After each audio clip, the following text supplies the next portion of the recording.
नमस्कार दोस्तों, गुरुशिखर क्लासेस में आप सभी का स्वागत है। आज हम करने जा रहे हैं ज्योमेट्री पार्ट 2, जिसके अंदर हम पढ़ेंगे एंगल बाइसेक्टर के बारे में, कोण संधिभाजक के बारे में।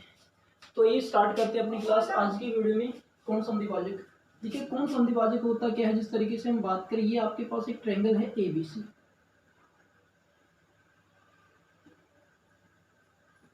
कोण संधिभाजक नाम से ही क्लियर हो रहा है। कोण संधिभाजक मतलब कोण को दो बराबर हिस्सों में तोड़ दे, उसे कहेंगे कोण संधिभाजक। जिस तरीके से ये आपके पास कोण A है, इस कोण को दो बराबर भागों में बांटने वाली भुजा, दो बराबर भागों में बांटने वाली भुजा एंगल बाइसेक्टर कहलाती है। बी कोण को दो बराबर भागों में बांटने वाली भुजा एंगल बाइसेक्टर कहलाती है। सी कोण को दो बराबर हिस्सों में बांटने वाली भुजा एंगल बाइसेक्टर कहलाती है। तो पहली जो आपके पास बेसिक चीज मैंने आपको बताई, ध्यान रखेंगे, सभी को पता होना चाहिए। एंगल बाइसेक्टर मतलब कोण को दो बराबर हिस्सों में बांटने वाली भुजा क्या कहलाती है? Angle bisector. ठीक है दोस्तों, तो हम एक एक करके प्रॉपर्टी डिस्कस करते हैं। एंगल बाइसेक्टर से रिलेटेड जितनी भी प्रॉपर्टी बन सकती है आज सारे डिस्कस करेंगे।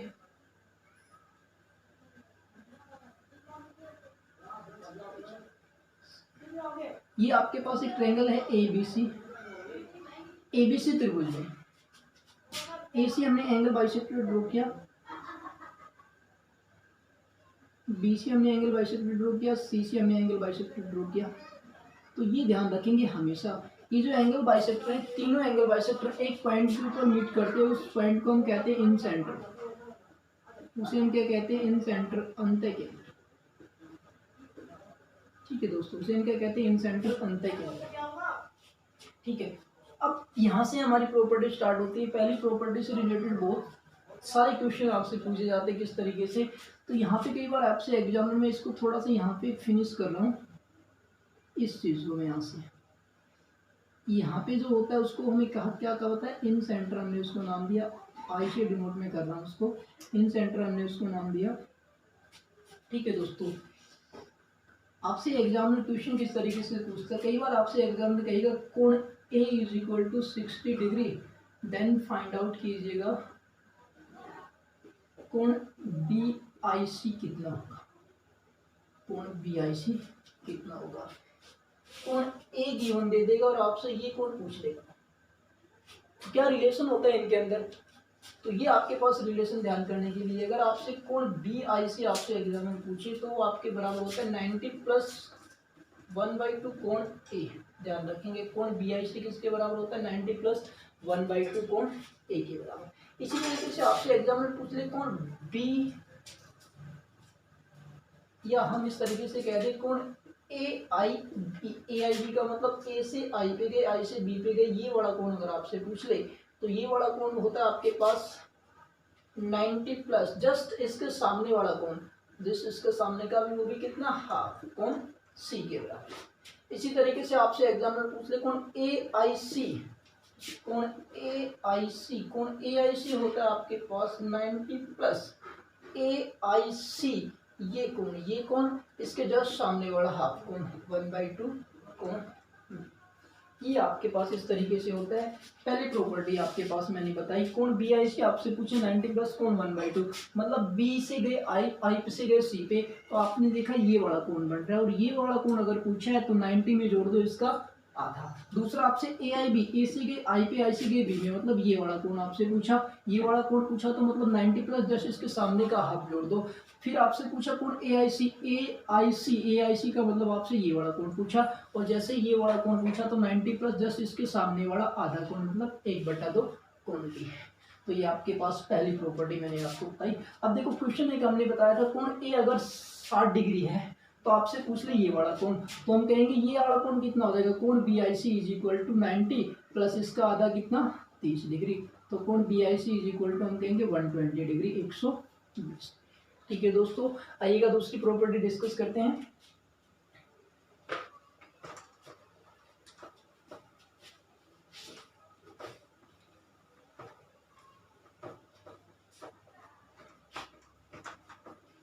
देखिएगा दोस्तों, अभी हमने बताया इस तरीके से, ये आपके पास एक त्रिभुज है ABC। एंगल बाइसेक्टर, अब की बार एंगल बाइसेक्टर अंदर मीट कर रहे थे, अब की बार एंगल बाइसेक्टर हम बाहर मिलाएंगे। बी का बाह्य कोण संधिभाजक, ये कौन था, बी कोण का अंतः कोण संधिभाजक, तो बाह्य कोण संधिभाजक, तो बाह्य कोण संधिभाजक का मतलब जो बी का बाह्य कोण, इस रेखा को आगे हम जिस तरीके से अगर बढ़ाए तो ये बी का बाह्य कोण है और इसको बराबर भागों में दो बांट दें।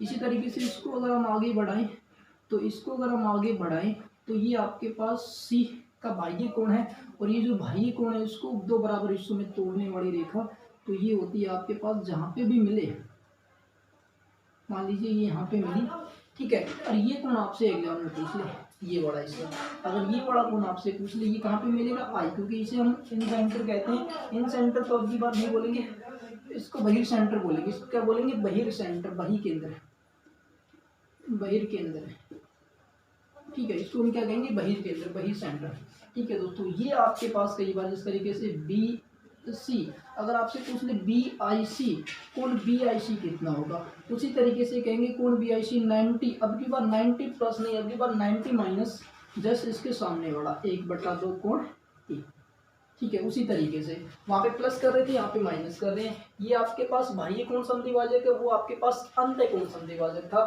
तो यहाँ पे आपसे ये कोण पूछा। अगर मान लीजिए मैं इसको कोण ए का कोण संधिभाजक, इसका संधिभाजक यहाँ से इस तरीके से जाएगा, कोण सी, इसका कोण संधिभाजक इस तरीके से जाएगा और ये जहाँ पे मीट करेंगे ये वाला कोण अगर आपसे पूछे तो यहाँ पे हम कहेंगे 90 प्लस कोण बी का हाफ, 1/2 कोण बी, प्लस नहीं सॉरी यहाँ पे माइनस 90 प्लस कोण 1/2 बी। इस तरीके से प्रॉपर्टी एक ही हम इसको नोट करेंगे, दो प्रॉपर्टी नहीं कह सकते, एक ही प्रॉपर्टी जिसके दो रूप हमने बताए, एक तो अंतः केंद्र, एक बहिर केंद्र। अगर अंदर की तरफ मीट करे तो 90 प्लस 1/2, अगर बाहर की तरफ मीट करे तो 90 माइनस 1/2। ठीक है दोस्तों, अगली प्रॉपर्टी हम यहाँ से डिस्कस करते हैं। अगली प्रॉपर्टी जाने से पहले हम एक क्वेश्चन कर लेते हैं इस प्रॉपर्टी से रिलेटेड। मैं आपसे ये कहूँ, आपसे एग्जाम में कहेगा एबीसी त्रिभुज का कोण A is equal to 75 degree, ABC त्रिभुज का कोण A is equal to 75 degree. आपसे कहेगा त्रिभुज एबीसी का यहाँ से बाह्य कोण संधिभाजक पर बनने वाला कोण ज्ञात कीजिए, बाह्य कोण संधिभाजक पर बनने वाला कोण। तो यहाँ पे बाह्य कोण संधिभाजक ये इस तरीके से इस कोण का संधिभाजक हो जाएगा और यहाँ पे इस तरीके से ये आपके पास रेखा है तो ये इसका कोण संधिभाजक हो जाएगा और ये जहाँ पे मीट करेंगे इसको हमने आई, तो ये आपसे कोण पूछे तो ये कोण आपके पास होता है question mark is equal to, यहाँ से हम बी सी, ये ए आपके पास हो गया। तो यहाँ से अगर हम क्वेश्चन मार्क की जगह हम लिख दे कोण B I C is equal to, B I C is equal to 90 minus 1/2 कितना, कोण ए, कोण ए कितना 90 माइनस 1/2 75, और 75 का आधा कितना होता है 70, 90 माइनस 37.5 डिग्री। तो इसको सोल्व करेंगे तो आपका क्या हो जाएगा रिजल्ट। ठीक है दोस्तों, आइएगा अगली प्रॉपर्टी पे हम चलते हैं।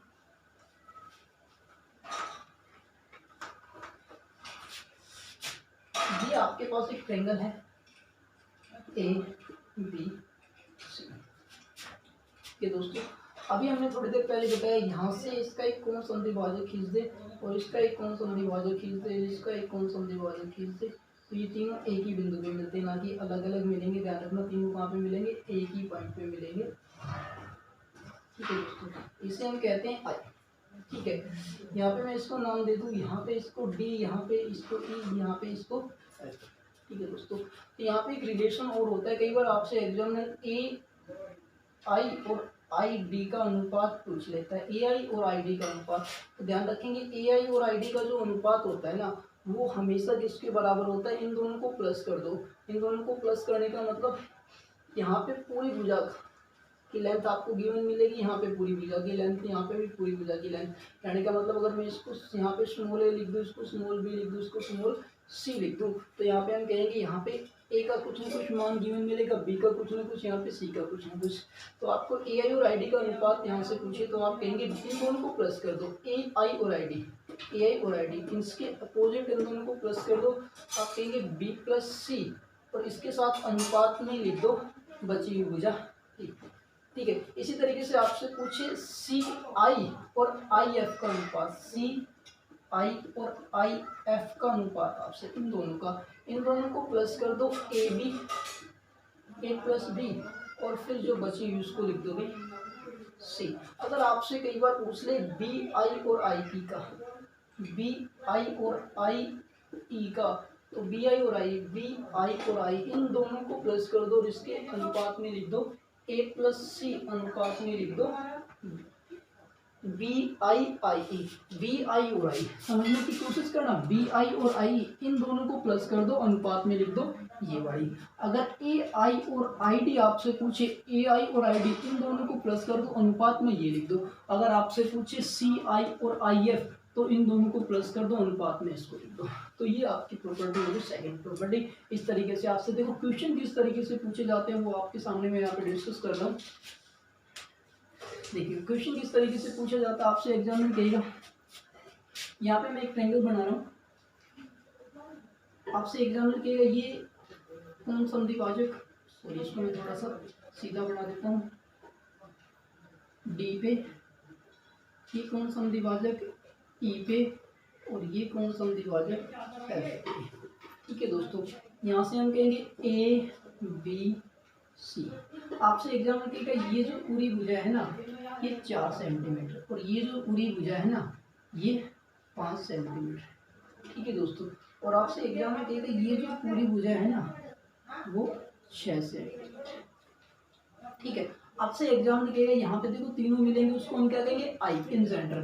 तो आपसे एग्जाम में कहेगा ए आई और आई डी का अनुपात क्या होगा, तो आप कहेंगे ए आई और आई डी, ए आई और आई डी इन दोनों को प्लस कर दो, अनुपात में ये लिख दो 4 + 5 कितना 9:6। तो ये आ जाएगा 3:2। ये कितना आ जाएगा 3:2। अब देखो कई बार आपसे एग्जाम में किस तरीके से भी क्वेश्चन पूछ लेगा, आपसे एग्जाम में कहेगा अगर ये 4 सेंटीमीटर है, आई डी 4 सेंटीमीटर है, तो ज्ञात कीजिए ए आई कितना होगा। तो हम कहेंगे आई डी अगर 4 सेंटीमीटर है तो हम लिखेंगे ए आई बटा I D is equal to, अभी लिखा हमने 9/6। आई डी की जगह लिखेंगे 4 और सोल्व करके ये 3/2, 2 एकम 2, 2 दूनी 4, तो ए आई कितना आ जाएगा 6 सेंटीमीटर। और वैसे भी हम डायरेक्ट कह सकते हैं अगर ये दो की जगह अगर 4 चाहिए तो 3 की जगह कितना चाहिएगा 6 चाहिएगा, सीधी सी बात है। ठीक है दोस्तों, तो ये आपके पास सेकंड प्रॉपर्टी से रिलेटेड क्वेश्चन है इस तरीके से। एक क्वेश्चन और देख लीजिएगा इसी प्रॉपर्टी पे, फिर चलते हैं अगली प्रॉपर्टी के ऊपर।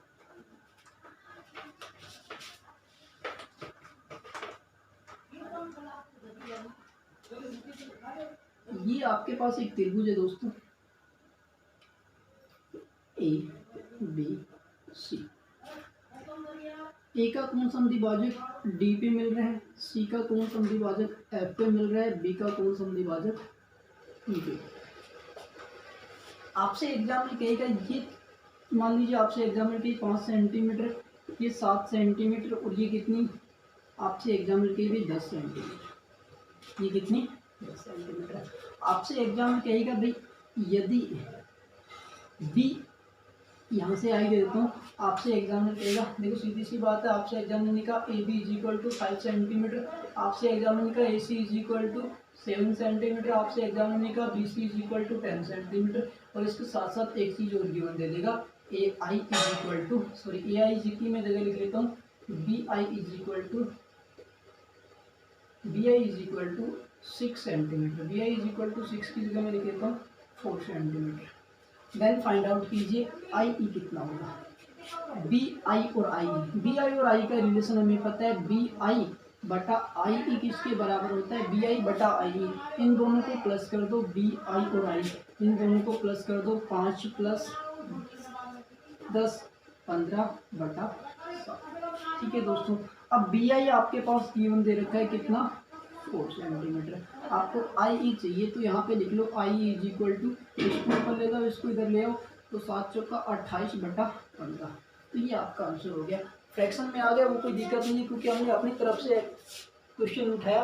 आपको करने का तरीका इसी तरीके से होना चाहिए। ये 5 दे रखा था, ये 7, ये 10, बी आई और आई ई, बी आई और आई ई लिखेंगे तो आप लिखेंगे यहाँ पे बी आई बटा आई ई, तो इन दोनों को प्लस ये चीज़, इन दोनों को प्लस कितना 15, और इसके अनुपात में कितना 7। बी आई की जगह 4 सेंटीमीटर लिखा, तो 4 आई ई, इसको क्रॉस मल्टीप्लाई कराएंगे तो यहाँ पे एक स्टेप में लिखा नहीं, तो ये हो जाएगा 15 आई ई इज इक्वल टू कितना 28। ये 15 यहाँ से गायब होकर नीचे चला जाएगा, तो आई ई का मान कितना आ गया 28/15। ठीक है दोस्तों, आइएगा अगली प्रॉपर्टी डिस्कस करते हैं।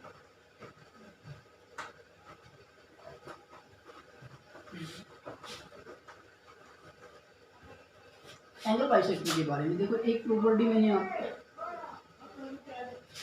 अभी थोड़ी देर पहले पढ़ रही थी हमने, ये ट्रायंगल ए, ये बी सी, त्रिभुज ए बी सी का हमने लिखा, ये आपके पास कोण समद्विभाजक है, एडी कोण समद्विभाजक है।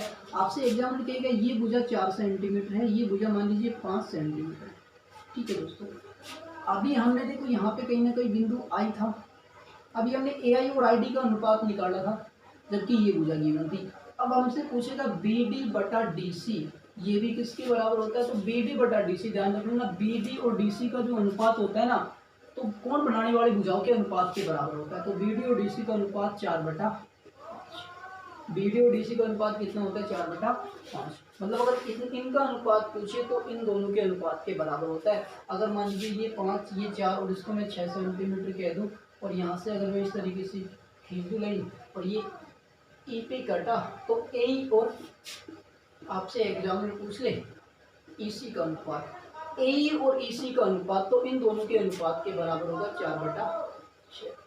ठीक है दोस्तों, इसी तरीके से मैं यहाँ पर इसको मिला दूँ, आपसे एग्जाम में पूछ ले ये एफ, ए एफ और बी ई, ए एफ और B E, sorry F B का अनुपात, ए एफ और एफ बी का अनुपात जो होगा इन दोनों के अनुपात के बराबर होगा 5 और 6, 5/6। ये आपके पास तीसरी या चौथी प्रॉपर्टी में आपके सामने डिस्कस कर रहा हूँ। प्रॉपर्टी आपके पास क्या थी, आपके पास बीडी और डीसी का अनुपात आपसे एग्जाम में पूछ ले, तो आप कहेंगे इन दोनों के अनुपात के बराबर, कोण बनाने वाली भुजाओं के अनुपात के बराबर होता है। इस भुजा का अनुपात कोण बनाने वाली भुजाओं के अनुपात के बराबर होता है। अगर आपसे पूछ ले ए ई और ई सी, तो इन दोनों के अनुपात के बराबर। अगर आपसे पूछ ले ए एफ और एफ बी, तो इन दोनों के अनुपात। ठीक है दोस्तों, आइए क्वेश्चन कर लेते हैं इसी प्रॉपर्टी के ऊपर रिलेटेड। अगर किसी को अच्छी तरीके से समझ नहीं आया तो एक बार वीडियो को दोबारा से देख लीजिएगा और अच्छी तरीके से आपका क्लियर। ये आपके पास एक ट्रायंगल है ए बी सी, यहाँ से हमने कोण समद्विभाजक खींचा जो डी पे मिला। मैं आपसे कह रहा हूँ ये 7 सेंटीमीटर और ये 12 सेंटीमीटर। ठीक है दोस्तों, ये 7 सेंटीमीटर, ये 12 सेंटीमीटर। अगर मैं आपसे कहूँ, अगर ये भुजा मान लीजिए मैं आपसे कहूँ 14 सेंटीमीटर है, यहाँ से यहाँ तक कितना, 14 सेंटीमीटर। ठीक है, यहाँ से यहाँ तक 14 सेंटीमीटर है, तो आपसे एग्जाम में पूछ लेगा डीसी। आपसे एग्जाम में किस तरीके से कहेगा A B is equal to 7 centimetre, आपसे एग्जाम में कहेगा A C is equal to 12 centimetre, आपसे एग्जाम में कहेगा B D is equal to 14 centimetre. Then find out कीजिए D C is equal to कितना होगा। तो आप डायरेक्ट कहेंगे बी डी और डी सी का अनुपात, तो भाई बी डी और डी सी का अनुपात तो बराबर होता है इन दोनों के अनुपात के 7/12, और बी डी की जगह दे रखा है कितना, 14, तो 7 एकम 7, 7 दूनी 14, क्रॉस मल्टीप्लाई कराएंगे, D C is equal to 24 centimetre. ये आपका क्वेश्चन हो जाएगा। इस तरीके से आपको क्वेश्चन सॉल्व आउट करना है अगर आपके पास कोई क्वेश्चन इस तरीके से आता है। अनुपात पूछे तो अनुपात हो गया कितना, 7/12। अगर डायरेक्ट क्वेश्चन आए तो डायरेक्ट भी क्वेश्चन हम कर सकते हैं। ओके दोस्तों, आइएगा अगली प्रॉपर्टी डिस्कस करते हैं। लास्ट एंड फाइनल प्रॉपर्टी में डिस्कस कर रहा हूँ इसकी, जो कि मेरे को सबसे पहले ही बता देना चाहिए था, क्योंकि देखो अभी मैं आपके सामने डिस्कस कर रहा हूँ। सबसे पहले मैंने आपको स्टार्टिंग में ही आपको बताया था, ये ए, ये बी, ये सी, यहाँ से मिले, यहाँ से मिले, यहाँ से मिले, कहाँ पे मीट करेंगे, ये इन सेंटर है, इन सेंटर, अंत केंद्र। नाम से क्लियर हो रहा है, अंत केंद्र। केंद्र का मतलब इसको केंद्र मान के इसके अंदर एक वर्त खींचा जा सकता है। इस बिंदु को केंद्र मान के इसके अंदर क्या खींचा जा सकता है, वर्त, एक सर्कल खींचा जा सकता है। अगर सर्कल हमने खींच दिया तो जाहिर सी बात है यहाँ से क्वेश्चन तो पुटअप होगा सर्कल के बारे में। हो सकता है आपसे पूछ ले इस वर्त की त्रिज्या कितनी है, हो सकता है आपसे पूछ ले इस वर्त की परिधि ज्ञात कीजिए, हो सकता है आपसे पूछ ले इस वर्त का क्षेत्रफल। वो एग्जामिनर पॉइंट ऑफ व्यू, मतलब एग्जामिनर के मूड के ऊपर डिपेंड करता है वो आपसे किस तरीके से क्वेश्चन पुटअप करता है। देखो आपके पास वर्त का क्षेत्रफल पूछे या आपसे पूछे वर्त की परिधि, भले ही कुछ भी पूछे वर्त के बारे में, उससे पहले अगर हमें वर्त की त्रिज्या पता हो, वर्त की क्या पता हो, त्रिज्या, तो सारा खेल तो खत्म हो जाएगा। बिल्कुल सही बात है कि नहीं भाई? अगर आपको वर्त की त्रिज्या पता है तो खेल खत्म। वर्त का क्षेत्रफल भी निकाल सकते हैं, वर्त की परिधि भी निकाल सकते हैं। भाई क्षेत्रफल जिसको नहीं पता बता देता हूँ, पाई आर स्क्वायर होता है। वर्त की परिधि 2 पाई आर होता है। वर्त के क्षेत्रफल का फार्मूला पाई आर स्क्वायर, वर्त की परिधि का फार्मूला 2 पाई आर। खेल किसका बचा हुआ है? खेल बचा वर्त की त्रिज्या का, रेडियस ऑफ ए सर्कल। और वर्त की त्रिज्या किस तरीके से हम फाइंड आउट करेंगे, वो यहाँ पे सोचने वाली बात है। ठीक है दोस्तों, तो यहाँ पे हम वर्त की त्रिज्या फाइंड आउट करने का एक कंसेप्ट आपको बता रहे हैं। वर्त की त्रिज्या जब भी फाइंड आउट करनी पड़े इस तरीके से, तो वर्त की त्रिज्या r इज इक्वल टू होती है डेल अपॉन, नोट करके डाउन की, सॉरी नोट डाउन कीजिएगा, नोट करके डाउन मतलब नोट डाउन कीजिएगा दोस्तों कि r इज इक्वल टू किसके बराबर होता है, डेल अपॉन s। अब ये डेल क्या होता है, ये s क्या होता है, ये हम बताते हैं। यहाँ पे डेल इज इक्वल टू होता है वर्त का क्षेत्रफल, सॉरी त्रिभुज का क्षेत्रफल, वर्त का क्षेत्रफल नहीं, त्रिभुज का क्षेत्रफल। डेल का मतलब क्या होता है, त्रिभुज का, ठीक है। और एस का मतलब होता है अर्ध परिमाप, अर्ध परिमाप। और अर्ध परिमाप एस इज इक्वल टू होता है ए प्लस बी प्लस सी बटा 2, तीनों भुजाओं का योग बटा कितना, 2। ये आपके पास एस के बराबर होता है। तो R is equal to del upon S. तो ये आज की वीडियो में हमने देखा कौन समद्वि भाजक के बारे में। जितने भी पॉइंट यहाँ पे बन सकते थे वो मैंने सारे पॉइंट आपके सामने डिस्कस की। सारे तो नहीं, वैसे तो बहुत सारे, लेकिन एग्जाम पॉइंट ऑफ व्यू से जितने भी पॉइंट आपके साथ मतलब आपके लिए इंपॉर्टेंट हो जाते हैं वो सारे पॉइंट मैंने आपको डिस्कस किए। तो आज की वीडियो में इतना ही। अगर आपको हमारी वीडियो अच्छी लगती है तो आप हमारे चैनल को सब्सक्राइब कर सकते हैं, बेल आइकन को दबाएं ताकि लेटेस्ट वीडियो का नोटिफिकेशन आप तक पहुँच सके। थैंक यू एंड धन्यवाद।